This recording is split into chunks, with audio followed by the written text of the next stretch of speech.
Hello guys, welcome to our channel. இன்னைக்கு நம்ம என்ன பார்க்க போறோம் அப்படின்னு பார்த்தீங்கன்னா, டெய்லரிங் கற்றுக்க போறவங்களுக்கும் அல்லது டெய்லரிங் ரிலேட்டடாக இருக்கிறவங்களும் பொதுவாக என்னென்ன விஷயம் வந்து நம்ம டெய்லரிங் ரிலேட்டடாக வச்சிருக்கணும் அப்படிங்கிறது தான் அந்த ப்ராடக்டை தான் நான் இப்போ உங்களுக்கு டெமோ பண்ணி காமிக்க போகிறேன். ப்ளஸ் அதோட வந்து அந்த ப்ராடக்ட் நம்ம எப்படி வந்து வாங்கணும் அப்படிங்கிறதையும் நான் உங்களுக்கு காமிக்கிறேன். சரிங்களா? இப்போ வாங்க வீடியோக்குள்ளே போகலாம். அதுக்கு முன்னாடி வீடியோஸை முடிஞ்ச அளவுக்கு ஸ்கிப் பண்ணாமல் கடைசி வரையும் பாருங்க. அப்போ போதும் ஏதோ ஒன்று வாங்குறதுக்கு இப்படி வாங்குங்க அப்படி வாங்க இம்பார்ட்டண்டாக ஒன்று சொல்லியிருப்பேன், நீங்கள் அதை மிஸ் பண்ணிடுவீங்க. ஸோ அதுக்காக தான் சொல்கிறேன், வீடியோவை தயவு செஞ்சு ஸ்கிப் பண்ணாமல் பாருங்கள். ஸோ ஃபஸ்ட்டு நான் உங்களுக்கு காட்ட போகிறது என்ன அப்படின்னு பார்த்தீங்கன்னா, டெய்லர்ஸோட நண்பர்னு சொல்கிற டேப்பு தான். எதுக்காக வந்து இவரை நண்பர்னு சொல்கிறாங்கன்னா, எப்போவுமே தோல் கொடுப்பான் தோழன் மாதிரி நம்ம தோல்லையே கிடப்பாப்புல. ஸோ இது வந்து நம்ம டேப் வந்து என்ன டேப்பில் கூடயுமா அப்படின்னா, கண்டிப்பாக டேப்லேயும் தான் நம்ம முக்கியமாக பார்த்து வாங்கணும். என்ன வாங்கணும் அப்படின்னு பார்த்தீங்க அப்படின்னா, ஸோ இப்போ நான் என்ன டேப் கலர் யூஸ் பண்ணுறேன்னா, ஒயிட்டில் பிளாக் கலர் கோடு போட்டிருக்கு. சரிங்களா? ஸோ வந்து நிறையா கலர் டேப் வந்து அவைலபிளாக இருக்குது. ஸோ உங்களோட ஐ பவர் படி எந்த கலர் வந்து உங்களுக்கு டார்க்காக தெரியுது அப்படிங்கிறத பார்த்து வாங்க. ஒரு லாங் ஷார்ட்டில் கூட 2.25 3.25 இந்த 3.5 இப்படின்னு அளவு கரெக்டாக துல்லியமாக தெரிகிற மாதிரியும், இந்த இன்ச் சைஸும் சரி சென்டிமீட்டர் சைஸும் சரி நல்லா தெரிகிற மாதிரி நீங்கள் டேப் பார்த்து செலக்ட் பண்ணிக்கோங்க. சரிங்களா? ஓகே, இப்போ நெக்ஸ்ட் என்ன பார்க்க போகிறோம் அப்படின்னா, சிஸ்ஸர் பார்த்தீங்க அப்படின்னா நிறைய இன்ச்சஸ்லேருந்து சிஸ்ஸர் அவைலபிளாக இருக்குது. இன்னும் வந்து பிளாஸ்டிக் கைப்பிடி வச்சுருக்கு, ஸ்டீல் இருக்குது, இது வந்துட்டு பிளாக் மெட்டல். சரிங்களா? இதே மாதிரி நிறைய சிஸ்ஸர் டைப்ஸ் இருக்குது. இதில் வந்து நான் என்ன இன்ச் சைஸ் யூஸ் பண்ணுறேன் அப்படின்னா 10ஆம் நம்பர் இன்ச்சு யூஸ் பண்ணுறேன். 10ஆம் நம்பர் இன்ச்சு வந்து எல்லா இதுக்குமே கரெக்டாக இருக்கும். சரிங்களா? இதில் வந்து எப்படி பார்த்து வாங்கணும் அப்படின்னா, சிஸ்ஸரில் வந்து ஷார்ப் பேச்சு இருக்கிற மாதிரி பார்த்து வாங்கணும்.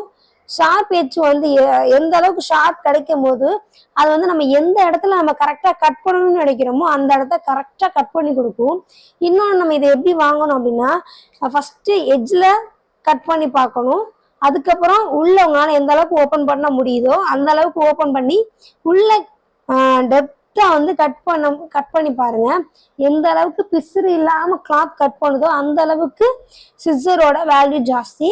இன்னொன்று என்ன அப்படின்னா, சிஸ்ஸரை ஸ்ட்ரைட்டாக மட்டும் கட் பண்ணி பார்க்காதீங்க, வளைச்சு சிக்ஸாக்காக கூட கட் பண்ணி பாருங்க. ஸோ அப்போ அது நீங்கள் எந்த சைடு எப்படி வெட்டணும்னு நினைக்கிறீங்களோ அது எந்த அளவுக்கு ஸ்மூத்தாக கட் பண்ணுதோ அந்த அளவுக்கு சிஸ்ஸர் வந்து சூப்பராக இருக்குன்னு அர்த்தம். சரிங்களா? சிஸ்ஸர் வந்து கொஞ்சம் பார்த்து கவனமாக வாங்கிக்கோங்க.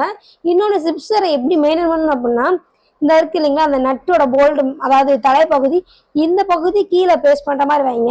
இந்த நட்டு போல்டு போடுறோம்ல, இந்த சைடு வந்து தயவு செஞ்சு வச்சிடாம கொஞ்சம் கவனமாக இருந்துக்கோங்க. ஏன் எதனால அப்படி சொல்கிறேன் அப்படின்னா, நம்ம அடிக்கடி நம்ம இந்த பொசிஷனில் வைக்கும் போது, அதாவது நட்டு பொசிஷனில் வைக்கும் போது உராய்வு ஏற்பட்டு சிஸ்ஸர் அதோட கட்டிங்கோட தன்மையை இழக்க ஏற்படும். வந்து தலைகீழாக வைக்காதீங்க, அதோட தலைப்பகுதி சைடு வைக்கிற மாதிரி பார்த்துக்கோங்க. முடிஞ்ச அளவுக்கு குழந்தைகள் கைகளுக்கு எட்டாத அளவுக்கு தள்ளி வச்சுக்கோங்க, கீழே விழுகாமல் மெயின்டைன் பண்ணிக்கோங்க. ஸோ சிஸ்ஸர் வந்து ரொம்ப சேஃபாக யூஸ் பண்ணிக்கோங்க. இன்னொன்று, கிளாப் வெட்டுற சிஸ்ஸரை வச்சு பேப்பர் தயவு செஞ்சு கட் பண்ணாதீங்க. அப்படி கட் பண்ணும்போது அதோட வந்து தன்மை கொஞ்சம் கொஞ்சமாக இழக்க நேரிடும், அதற்காக தான். சரிங்களா? இப்போ சிஸ்ஸர் பார்த்தாச்சு. நெக்ஸ்ட், சிஸ்ஸர் வந்து யூஸ்வலிட்டி எப்படி குறைக்கணும் அப்படின்னு பார்த்தீங்கன்னா, இதை வந்து ட்ரிம்மர்னு சொல்லுவோம். இதை வந்து எதுக்கு யூஸ் பண்ணோம் அப்படின்னா, பிசுறு வெட்டுறதுக்கு, கழுத்தோட அந்த கர்வ் லைன் வெட்டுறதுக்கு, மாதிரி சின்ன சின்ன கட்டர்ஸ்க்கு இந்த கட்டர் நீங்கள் யூஸ் பண்ணிக்கிட்டீங்க அப்படின்னா சிஸ்ஸரோட யூஸ் வந்து கொஞ்சம் குறையும். அப்படி குறையும் போது சிஸ்ஸர் வந்து இன்னும் சேஃபாக இருக்கும். ஏன்னா நம்ம அடிக்கடி நூல் கட் பண்ணி சிஸ்ஸரை சேஃபாக மெதுவாக கீழே வைக்க மாட்டோம். ஸோ அப்போ வந்து நாள் பட சிஸ்ஸர் அதோட தன்மையை இழக்க ஆரம்பிச்சிக்கிறோம். ஸோ அதனால தான் சிஸ்ஸர் வந்து கிளாத் கட் பண்ணுறதோட நிறுத்திட்டு நீங்கள் இந்த மாதிரி ட்ரிம்மர் யூஸ் பண்ணிக்கோங்க. சரிங்களா? ட்ரிம்மர் யூஸ் பண்ணுறது ரொம்ப யூஸ்ஃபுல். ஓகேவா? அடுத்து டிசி பார்த்தீங்க அப்படின்னா நிறைய கலரில் கிடைக்கும். நான் எப்போவும் ப்ளூ கலர் டிசி தான் யூஸ் பண்ணுவேன். இது நல்லா எல்லா கிளாத்துக்குமே மார்க்கர் நல்லா தெளிவாக நமக்கு காமிக்கும். அண்டு தென் இதுக்கு பேர் நண்டுக்கால். ஸோ நண்டுக்கால் பார்த்தீங்கன்னா நான் 2 சைஸுமே வாங்கியிருக்கேன், லெஃப்ட் ரைட்டு 2 சைஸுமே வாங்கியிருக்கேன். இது வந்து எனக்கு ரொம்ப யூஸ்ஃபுல்லாக இருக்கும். அப்படி என்ன ஸ்டிச் பண்ணோன்னா, ஜிப்பு தைக்கிறதுக்கும் சரி, பைப்பின் வைக்கிறதுக்கும் சரி ரொம்ப நீட் ஃபினிஷிங். எனக்கு இதுலேருந்து தான் நீட் ஃபினிஷிங் என்னால் ரொம்ப அக்யூரேட்டாக கொடுக்க முடியாது. ஸோ இது கண்டிப்பான முறையில் வச்சுக்கோங்க வாங்கி, சரிங்களா. Bobbin case. ஸோ இது பேர் பாபின், இது பேர் கேஸ். நான் வந்து பவர் மிஷின் யூஸ் பண்ணுறதுனால நான் பவர் மிஷினுக்கு உண்டானது வாங்கியிருக்கேன். அப்புறம் பார்த்தீங்க அப்படின்னா இது ஊசி. நான் எப்போவுமே என்ன சொல்கிறேன் அப்படின்னா, எப்போவுமே ஸ்பேர் ஊசி வந்து வச்சுக்கோங்க. நீங்கள் வந்து 16 நம்பர் யூஸ் பண்ணுறீங்களா, இல்லை பவர் மிஷினுக்கு உண்டான ஊசியா, நார்மல் மிஷினுக்கு உண்டான ஊசியா, எந்த ஊசியாக இருந்தாலும் ஸ்பேர் ஊசி வந்து எப்பவும் வச்சுக்கோங்க, சரிங்களா. இப்போ அடுத்து நீங்கள் இந்த ப்ராடக்ட் என்னன்னு பார்த்தீங்க அப்படின்னா குண்டூசி.